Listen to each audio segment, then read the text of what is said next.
Olá pessoal, espero que estejam todos bem.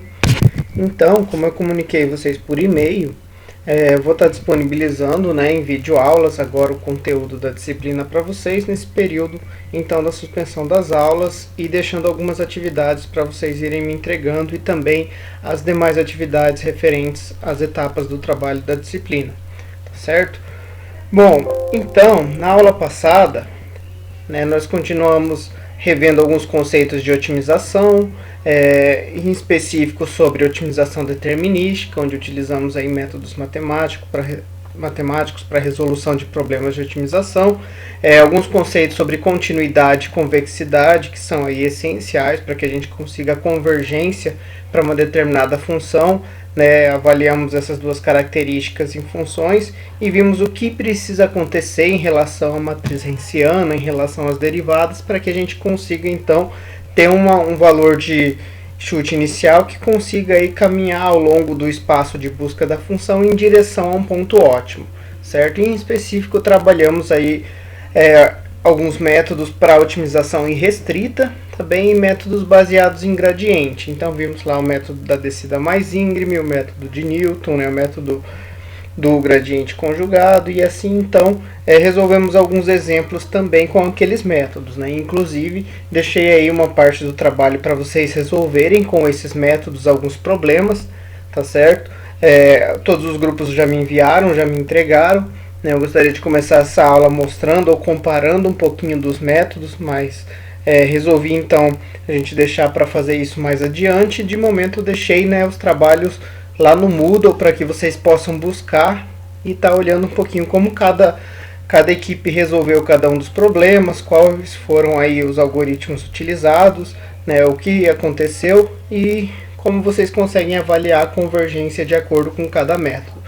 Também então vocês podem baixar, comparar com como os outros grupos fizeram, podem ver se deu o mesmo resultado, qual foi o erro, qual foi a diferença, o número de iterações para cada um, e então vocês vão estar avaliando e podem estar estudando também pelos trabalhos de cada grupo aí para o decorrer da disciplina. Bem, na aula de hoje, então a gente vai começar a ver um pouquinho agora de otimização restrita, tá bem? Porque até então a gente trabalhou lá os métodos de gradiente para otimização irrestrita e começaremos então por problemas e métodos de otimização restrita por igualdade, tudo bem? Então primeiro aqui hoje nessa aula então a gente só vai tratar de problemas onde as nossas restrições são restrições do tipo restrições de igualdade, e veremos então dois métodos para resolver esse tipo de problema, que são o método dos multiplicadores de Lagrange e o método do gradiente reduzido generalizado, certo? Bom, então vamos em frente. A maioria dos problemas de otimização na engenharia de processos, eles são normalmente restritos a diversos fatores, por isso a gente precisa conhecer métodos para otimização restrita, porque dificilmente a gente vai ter um problema que na prática ele é restrito. Geralmente a gente acaba tendo aí na prática algumas limitações e restrições relacionadas a limitações físicas das variáveis de operação, por exemplo, valores aí de operação de pressão e temperatura sempre positivos, na escala absoluta. Talvez se for, dependendo da escala, a temperatura você até consegue ter negativa, ou pressão a vácuo, mas em algumas aplicações a gente tem que restringir o intervalo de temperatura ou de pressão, composição sempre positivo, um domínio real positivo de grandezas físicas. Então também a gente tem que ter um número de equipamentos ou um número de estágios em uma coluna, por exemplo, sempre com valores positivos. Então a gente tem que restringir que algumas das nossas variáveis elas sejam maiores ou iguais a zero. Então isso também está relacionado aí às limitações físicas.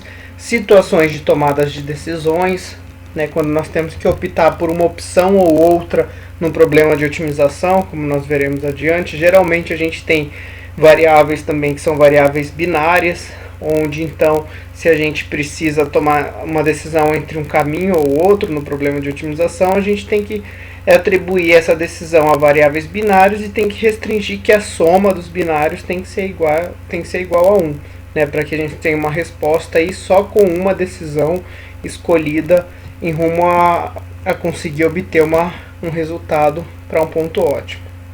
e outras demais situações de imposição, onde para cada problema você pode impor aí um intervalo, um range para uma variável e escolher então converter isso em uma restrição para a função objetiva, tá certo? Bem, então por isso é importante saber aí lidar com essas situações e conhecer os métodos de otimização aplicados a problemas com restrição. E esses problemas de restrição, como a gente vai trabalhar e ver aqui adiante, eles podem ser restrições de igualdade, quando uma restrição ela tem que ser exatamente igual a um determinado valor, ou de desigualdade, quando a gente está indicando ou impondo que uma certa expressão ou uma certa variável tem que ser maior ou igual, ou menor ou igual a algum outro determinado valor. Então, a representação clássica de problemas de otimização restritos por igualdade é geralmente apresentada dessa forma aqui, uma função objetiva z, que a gente deseja otimizar, a função do nosso vetor x, que são as nossas variáveis, e sujeito, né, subject to, as restrições de igualdade, né, as HI restrições que a gente pode ter, que também são expressas em termos das variáveis do vetor x, geralmente expressas, né, igualadas a zero. Então, se a gente tem uma determinada ordem de grandeza ou um fator independente, um parâmetro independente, a gente consegue então passar para o lado esquerdo e igualar a zero para representar dessa maneira clássica o problema de otimização, porque os métodos dos algoritmos acabam trabalhando melhor se a gente já definir as funções dessa maneira. Tá bem? Bom, nesse tipo de problema, o objetivo é encontrar uma solução ótima, né, para o conjunto vetor z de x, para o qual o conjunto i de restrições do problema também é satisfeito. Então, não basta aqui que as soluções, né, o conjunto de variáveis do nosso vetor, seja um ponto ótimo para a função z. Ao mesmo tempo, essa solução ela tem que satisfazer essa restrição. Então, é basicamente você encontrar aí raízes, encontrar variáveis para as funções que acabem, então, sendo solução para mais de uma função, tratados muitas vezes, talvez como um sistema de equações, certo? Bem, graficamente, a gente pode representar isso ou interpretar como pontos que acabam, então, impondo à nossa função objetiva um intervalo no espaço de busca.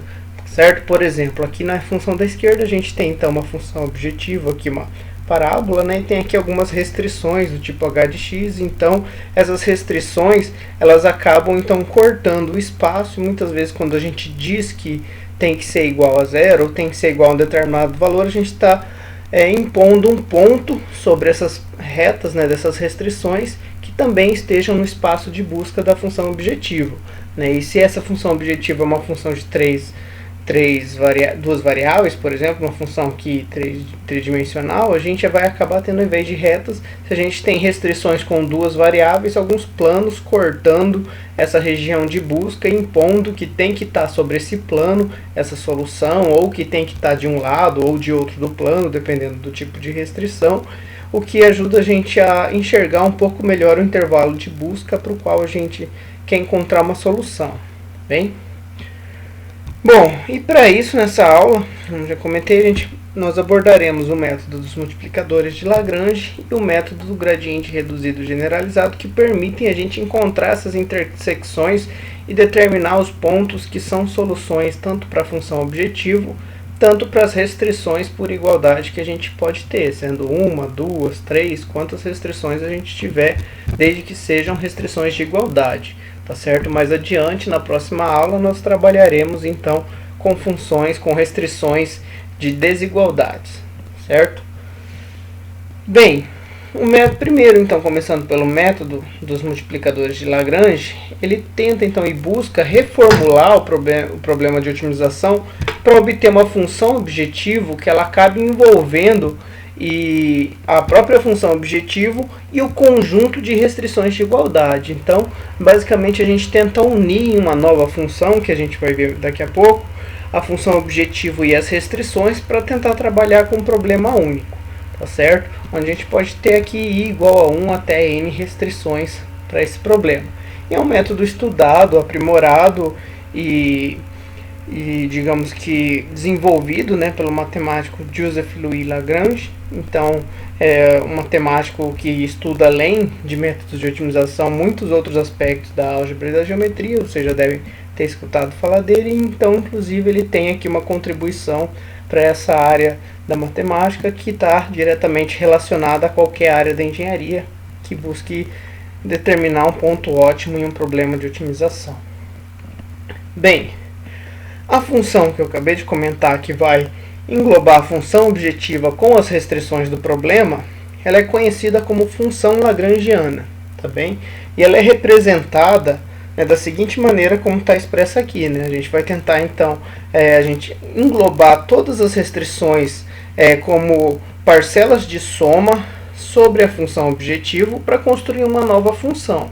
E essa nova função então vai ser basicamente a função objetivo mais a soma de todas as restrições, cada uma delas multiplicado por um fator lambda_i, no qual essas variáveis lambda_i são conhecidas como os multiplicadores de Lagrange para a função lagrangiana, tá bem? Então a gente já vai ver, vai entender um pouquinho da onde surgem, né, e por que a gente tem esses multiplicadores para tentar adequar, tentar ajustar a função objetivo à função lagrangiana. Bem, a solução do problema, que vai indicar para a gente um ponto ótimo, né, descrito pela função lagrangiana, ela pode ser obtida por meio das condições necessárias para a função lagrangiana, onde para ser um ponto de ótimo dessa nova função, como a gente já viu lá no problema de otimização irrestrita, a derivada tem que ser igual a zero.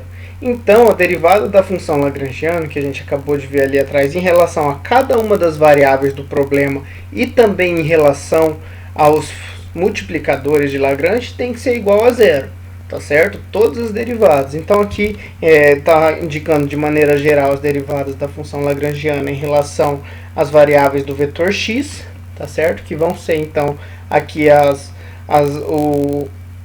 matriz, né, das derivadas em relação a x, mais o somatório aqui de lambda_i vezes as funções por restrição, que também estão sendo derivadas em relação a x, e aqui a derivada da função lagrangiana em relação ao multiplicador, que vai ser basicamente, vai ter que representar a restrição por igualdade igual a zero. Bem, já a gente vai entender um pouquinho melhor quando a gente vê um problema então estruturado e descrito como a função lagrangiana e suas derivadas dessa forma aqui. Basta a gente unir as restrições na função lagrangiana e derivar em relação a cada variável, em relação a cada multiplicador de Lagrange, igualar a zero, obter um sistema de equações, que pode ser linear ou não linear, e resolver esse sistema para que a solução desse sistema seja que o conjunto de variáveis que torne essas condições verdadeiras e que acabe sendo então um ponto de ótimo, por ser um ponto no qual a derivada é igual a zero, para a função lagrangiana e, consequentemente, uma solução para o problema que a gente busca resolver. Bem, então, determinando essas derivadas em relação às variáveis, né, do problema em relação aos multiplicadores, a gente obtém um sistema de equações m por m. Certo? Porque se a gente adicionou, cada função que a gente adiciona para a função lagrangiana, cada restrição, ela é uma função, ela é um multiplicador, e cada multiplicador aumenta uma derivada que a gente pode ter no nosso sistema. E se a solução do sistema for obtida, ela será um ponto estacionário, ou seja, ela é candidata a um ponto ótimo para a função, mas não necessariamente ainda, né? Porque como a gente viu lá atrás, outras condições têm que ser analisadas. Nesse caso, a derivada segunda também, que está relacionada aqui à matriz Hessiana, e a gente garante que é um mínimo local se a matriz Hessiana da função lagrangiana for definida positiva ou semidefinida positiva, que é aquilo que são os conceitos que a gente já trabalhou na aula passada para convexidade e continuidade da função, ou ela pode ser também definida negativa ou semidefinida negativa, indicando um ponto de máximo. Porém, se ela for indefinida, né, os elementos característicos, né, da diagonal principal da matriz hessiana forem positivos, negativos, nulos, né, alternando o sinal entre si, aí essa solução será, na verdade, um ponto de inflexão e não representará um ponto de ótimo. Então, primeiro a gente precisa encontrar a solução resolvendo o problema com o sistema de equações, e depois precisamos substituir essa solução na matriz Hessiana e observar os elementos da diagonal principal para ver que tipo de matriz é e determinar se é um mínimo, um máximo ou um ponto de inflexão. Bem, para entender um pouquinho melhor, agora a gente vai trabalhar esse primeiro exemplo, resolvendo ele pelo método dos multiplicadores de Lagrange. Bem, então vamos resolver o problema de otimização indicado aqui abaixo, utilizando esse método, e com isso determinar a solução ótima para os valores de x e y e verificar se é um ponto ótimo local ou global pela matriz hessiana. Bem, então deseja-se minimizar essa função z de xy igual a 100 sobre xy ao quadrado, sujeito à restrição de que x ao quadrado mais y ao quadrado menos 25 tem que ser igual a zero. Então a gente tem um problema de otimização restrito. Qual ponto, qual par xy que minimiza essa função e ao mesmo tempo satisfaz essa restrição colocada aqui.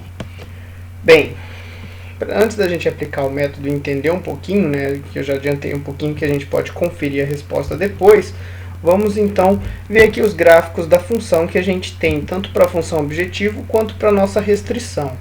Bem, a gente observa aqui que a gente teria então, não teria, na verdade, antes um ponto de mínimo ou máximo se nós analisássemos a função objetivo de maneira individual, porém, como a gente tem um problema restrito, de maneira a ter um espaço restrito para a função objetiva, a gente vai acabar tendo um valor de xy que maximiza essa função e ao mesmo tempo satisfaz essa restrição que tem esse comportamento, como aqui também uma função convexa com a concavidade voltada para cima. Bem, se a gente analisar analiticamente, a gente pode observar que essa função, então, ela cruza a função objetiva, essa restrição. E geralmente as nossas soluções, como eu comentei anteriormente, elas vão ser encontradas aí nas intersecções dessas funções, porque elas acabam satisfazendo ambas. Então, se a gente colocar uma função e fazer a intersecção delas graficamente, olhando dessa maneira aqui, a gente vai observar que aqui em cima dessa função, onde a gente tem mais ou menos esse comportamento aqui, a gente vai ter 4 pontos de intersecção. Um ponto de intersecção para esse lado, que vai ser o nosso ponto de máximo, um ponto de intersecção para cá, que será nosso ponto de mínimo, e 2 pontos aqui laterais, que serão simplesmente pontos de inflexão, ou pontos de mínimos e máximos locais, que a gente pode então descartar analisando posteriormente a matriz hessiana. Bem, analisando um pouquinho mais de cima, a gente enxerga aqui então que a função ela cresceria aqui no centro, porém qualquer região aqui do centro já não satisfaz mais a nossa função da igualdade que está restringindo a função objetiva. Então tem que ser um ponto que cruza a nossa função. E esses 4 pontos eles estão aqui localizados. Depois vocês podem ver e comparar um pouquinho a solução com esses pontos para ver se as respostas que a gente vai encontrar são condizentes. Bem, então primeiro de tudo, deixa eu voltar aqui para a gente enxergar a forma de resolver esse problema. A gente poderia optar por resolver ele de maneira analítica ou de maneira numérica. Também eu vou resolver de maneira numérica aqui na planilha do Excel, que eu também disponibilizei para vocês, mas depois vai ficar como atividade complementar aí para vocês, referente à aula, também resolver de maneira analítica esse problema, que a gente consegue isolar aqui num sistema de equações de 2 variáveis e conseguir resolver para encontrar a solução de maneira analítica, especialmente para esse caso ainda é possível. Porém, seguindo aqui a planilha do Excel, a gente pode utilizar um método numérico para resolver o sistema de equações que a gente obtém quando a gente monta a função lagrangiana e deriva ela em relação às variáveis do problema e em relação ao multiplicador. Como a gente só tem uma restrição, o nosso problema só vai ter um multiplicador de Lagrange. Então, se a gente combinar a função objetivo com a restrição, a gente vai ter a função objetivo mais lambda1, que seria um multiplicador, vezes a restrição. E essa função, para que a gente obtenha o ponto de ótimo, lembrando aqui que a gente tem então as derivadas em relação às variáveis e em relação ao multiplicador iguais a zero, a gente vai obter as seguintes expressões, as seguintes derivadas. A derivada da função lagrangiana em relação aqui a x vai nos dar essa primeira expressão, a derivada da função lagrangiana em relação a y vai nos dar essa segunda expressão, e a derivada da função lagrangiana em relação a lambda1 vai nos dar então essa terceira expressão. E agora a gente tem um sistema de equação que a gente tem que resolver para obter a solução do problema. Bem, então, para trabalhar a solução desse sistema, é um sistema de equações não lineares. Como a gente resolve um sistema de equações não lineares? A gente tem aí diversos métodos, mas o método clássico e que a gente estudou lá na disciplina de análise e simulação de processos, né, era o método de Newton-Raphson para sistemas não lineares, onde a gente tinha lá a matriz jacobiana e tinha as derivadas em relação a cada função do sistema, e a gente tem um processo iterativo que nos leva então a determinar essa solução. Lembra lá nas primeiras aulas de análise e simulação, esse foi um dos métodos que a gente trabalhou. E para isso, então nós precisamos montar a matriz jacobiana, que vai ser a matriz das derivadas das funções que compõem o nosso sistema, que são as funções u, v e w. E então, resolvendo por esse método de decomposição matricial de maneira iterativa, a gente obtém aqui, a partir de um chute inicial, o nosso processo iterativo, tentando então atingir a nossa convergência. Aqui eu já cheguei, né, na solução, né, no valor convergendo, analisando o erro em relação a cada iteração e somando o erro de cada variável, mas eu vou mostrar aqui e relembrar com vocês como que a gente faz isso. Certo? Então a gente define um chute inicial para cada uma das nossas variáveis x, y e λ1 nesse sistema que a gente quer resolver com essas três funções iguais a zero. E no caso eu acabei definindo 2, 3 e 1 os valores de chute inicial para a resolução do problema. Aqui calculamos as derivadas da função u em relação a x, y e λ1, as derivadas da função v em relação a x, y e λ1 e as derivadas da função w em relação a x, y e λ1. E obtemos essas 9 funções que a gente tem aqui apresentadas, certo? Bem, em seguida, aplicamos o nosso valor x, y e λ1 tanto nas funções quanto nas derivadas e calculamos o valor de cada função e de cada derivada para esse valor do chute inicial. Em seguida, determinamos a matriz jacobiana, que é a matriz composta aqui pelos elementos das derivadas da função 1 na linha 1, as derivadas da função 2 na linha 2, vejam, e as derivadas da função 3 na linha 3.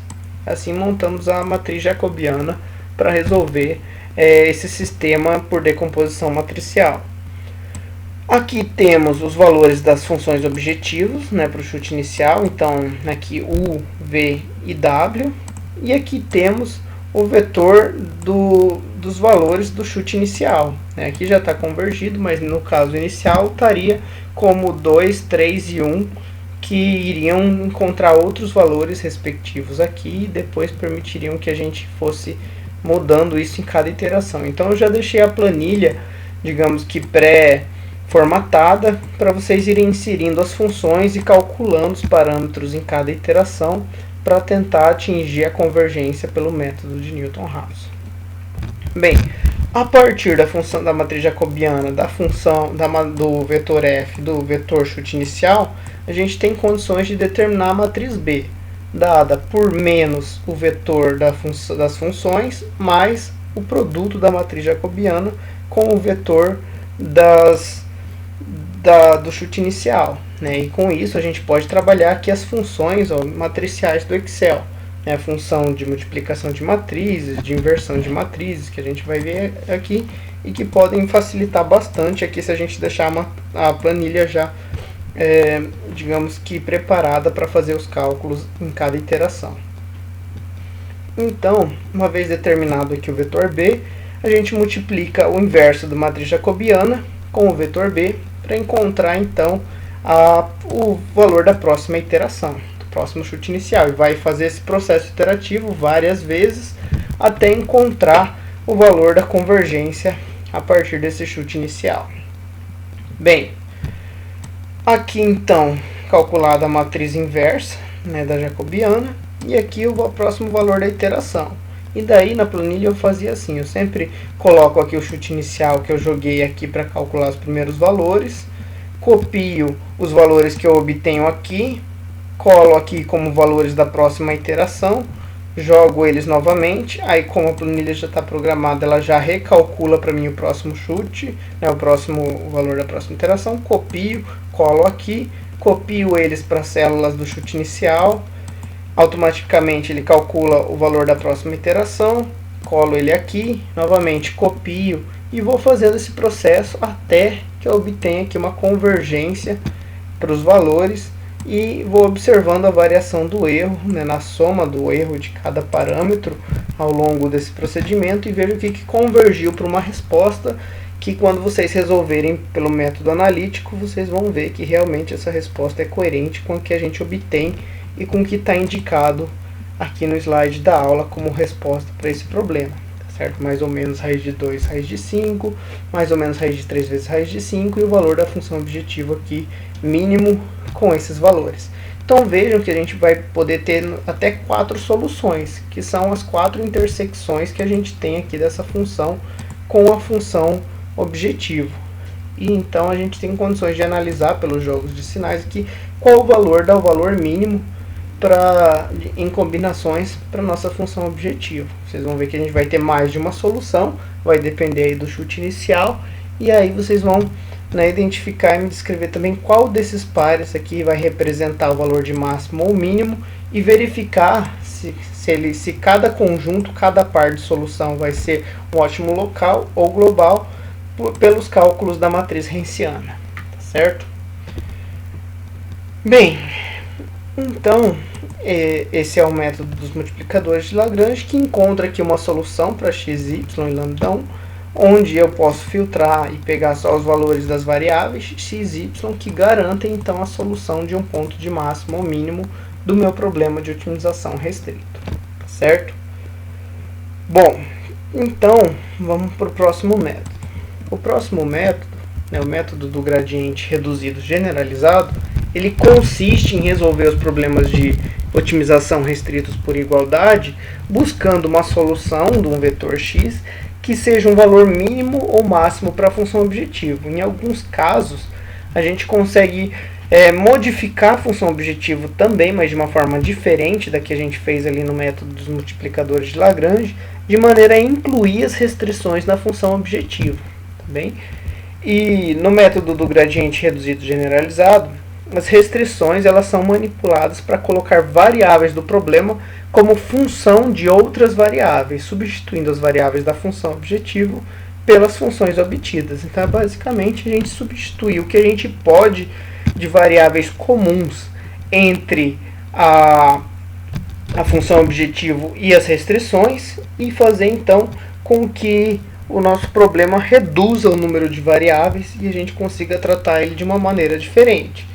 Que então um problema de otimização irrestrito, ou pelo menos um problema de otimização restrito por igualdades com um número reduzido de restrições, que seria facilitado a sua resolução pelo método dos multiplicadores de Lagrange, porque acabaria tendo um número menor de multiplicadores, e a gente consegue resolver por um método gradiente. Certo? Então a função modificada ela pode ser uma função univariável e restrita e vai ser resolvida por um dos métodos que a gente acabou vendo na aula anterior, que eram lá os métodos, né, da descida mais íngreme, né, o método de Newton e o método do gradiente conjugado. Certo? Então é basicamente a gente fazer umas manipulações entre a função objetivo e as restrições de maneira a tornar um problema irrestrito. Bem, vamos ver como isso funciona.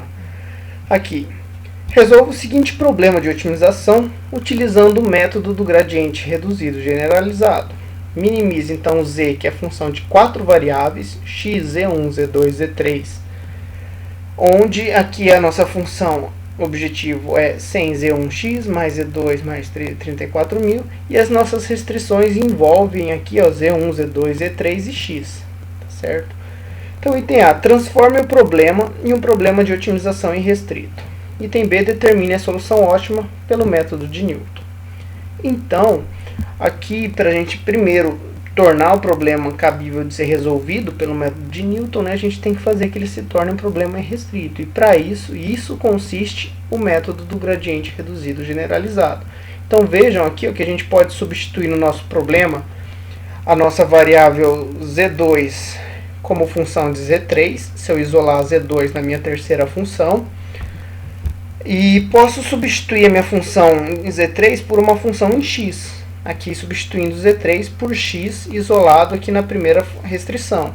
Então eu isolo Z3 na primeira restrição, substituo Z3 na terceira e isolo Z2. E vou ter Z2 em função de X. E vou substituir Z2 aqui na função objetivo. Em seguida, vou isolar Z1 como função de Z3 na segunda restrição. E já que Z3 é função de X, eu consigo também escrever Z1 como função de X. E substituir aqui na função objetivo para determinar uma função que ela vai ser só função de X. E ao tempo que ela é função apenas de X, ela é univariável, se eu resolver para esse X que está correlacionado com os valores Z1, Z2 e Z3, essa vai ser uma solução que também satisfaz essas restrições para Z1, Z2 e Z3, certo? Então a gente vai encontrar aqui uma resposta que ela acaba sendo também ao mesmo tempo um ótimo da função univariável e ao mesmo tempo um ótimo que satisfaz as restrições Z1, Z2 e Z3, tá bem? Então aqui no exemplo 2 eu deixei uma planilha também já disponível no Moodle para vocês baixarem e trabalharem em cima dela os dois problemas, tá certo? Então aqui eu escrevi a minha função apenas como função de x, tá certo? E então calculei a derivada primeira e a derivada segunda para ter aqui a direção do vetor solução e para ter o passo, né, que é fixo pelo método de Newton, mas que está diretamente relacionado aqui à Hessiana. E consigo usar o método de Newton, igual ao método que a gente fez na aula anterior, para obter os próximos valores de x em cada iteração. E então recalcular em cada iteração S e a Hessiana, que são, no caso aqui, pelo método de Newton, né, a derivada da minha função apenas como função de x, na verdade menos a derivada sobre a Hessiana. A Hessiana eu preciso calcular para calcular S, e a derivada segunda aplicada aqui para esse valor de x, e o meu passo constante sempre igual a 1 no método de Newton. Então vejam que quando eu utilizo 9 ou alguns valores mais baixos aqui como chute inicial para a resolução desse método, a gente converte para o valor próximo aqui de 4 sempre, né, 4,16.